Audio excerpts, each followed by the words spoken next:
On May 29, 1453, a new era dawned.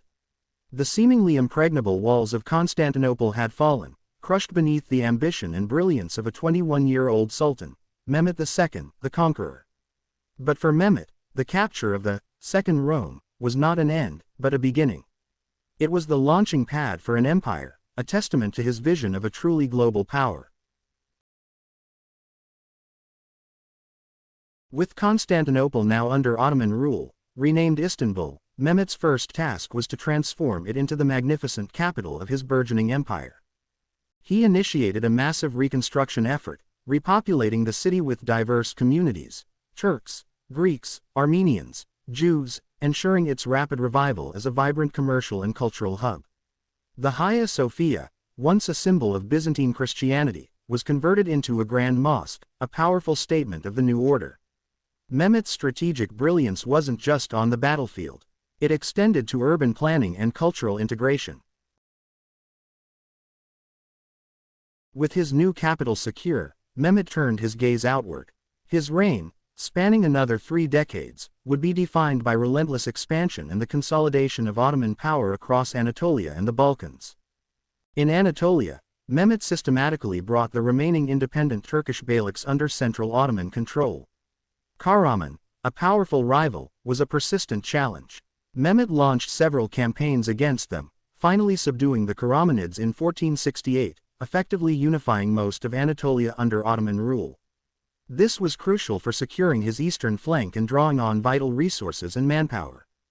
To the west, the Balkans remained a complex mosaic of Christian states, ripe for conquest. His campaigns were swift and decisive.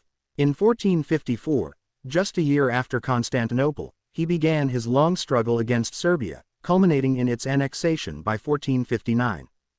Bosnia, a volatile kingdom caught between Catholic and Orthodox influences, fell to Mehmet in 1463, though pockets of resistance would continue. But perhaps his most famous and protracted struggle in the Balkans was against Skanderbeg, the Albanian national hero. For over 2 decades, Skanderbeg, with his strategic genius and fierce determination, held the Ottoman forces at bay. However, after Skanderbeg's death in 1468, Albania gradually succumbed to Ottoman domination. But perhaps no conflict from this period is more infamous than Mehmet's struggle against Vlad III, the Prince of Wallachia, a vassal state north of the Danube. Vlad, known to history as Dracula, or the Impaler, had initially been a loyal vassal of the Sultan. However, his brutal, independent rule and refusal to pay tribute led to a brutal confrontation. In 1462, Mehmet II personally led a massive army into Wallachia to depose the defiant prince. Vlad III, however, was no ordinary opponent. He employed a ruthless form of scorched earth warfare, poisoning wells, and launching guerrilla attacks on the massive Ottoman army. The most horrifying and iconic moment of the campaign came as Mehmet's forces approached the Wallachian capital of Targovist. There, they were met not by an army, but by a chilling spectacle, a forest of the impaled. Thousands of Ottoman prisoners and local sympathizers were staked on poles, a horrifying message from Vlad to his imperial foe. The sight, a testament to Vlad's psychological warfare, is said to have shaken even the hardened Sultan and his janissaries. Though Mehmet eventually captured Targovist and drove Vlad into exile, the campaign was a costly and morale-draining affair. The conflict against Vlad the Impaler stands as a grim testament to the challenges Mehmet faced and the lengths to which he had to go to enforce his will, even against his own vassals. It cemented Vlad's reputation as one of the most terrifying figures in European history, a reputation that would later inspire legend. Mehmet's ambitions weren't confined to land. He understood the strategic importance of the Black Sea. In 1461, he launched a major campaign against the Empire of Trebizond, the last remnant of the Byzantine Empire. This was no easy task. Trebizond, situated on a formidable natural harbor and protected by strong fortifications, had long been a center of trade and culture. Mehmet personally led his forces, employing both land and naval sieges. After a month-long siege, the city surrendered. The fall of Trebizond marked the complete end of the Byzantine legacy and secured Ottoman control over vital Black Sea trade routes. Mehmet also established Ottoman dominance over the Crimean Khanate, a powerful Tatar state. While not a direct conquest, the Khanate became an Ottoman vassal, extending Ottoman influence deep into Eastern Europe and providing a crucial buffer against Muscovy. Mehmet's conquest sparked widespread fear and alarm across Europe.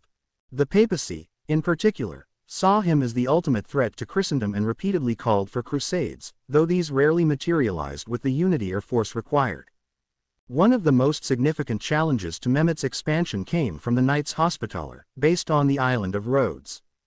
This formidable military order controlled a strategic choke point in the eastern Mediterranean and was a constant thorn in the Ottoman side, raiding Ottoman shipping and sheltering corsairs. In 1480, Mehmet launched a massive invasion of Rhodes, deploying a vast fleet and a large land army. However, the Knights, led by their Grand Master Pierre d'Aubusson, put up a fierce and determined defense.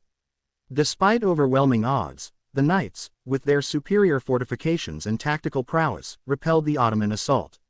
This was a rare and significant defeat for Mehmet, demonstrating the limits of even his formidable power against well-prepared and motivated defenders. Emboldened by his earlier successes and perhaps seeking to atone for the Rhodes setback, Mehmet turned his attention to Italy. His ultimate ambition, some historians argue, was to unite East and West under his dominion, perhaps even to march on Rome itself. In 1480, an Ottoman force under Gedik Ahmed Pasha landed in Otranto, a strategic port city in southern Italy. The city fell quickly, and its inhabitants faced brutal treatment. The fall of Otranto sent shockwaves across Europe. Panic gripped the Italian city. States and the papacy. Pope Sixtus IV prepared to abandon Rome, and desperate calls for a new crusade rang out. The Ottoman presence in Otranto was a direct threat to the heart of Christian Europe. Had Mehmet lived, it's widely believed he would have reinforced the Otranto foothold and launched further campaigns into Italy. The course of European history might have been dramatically different.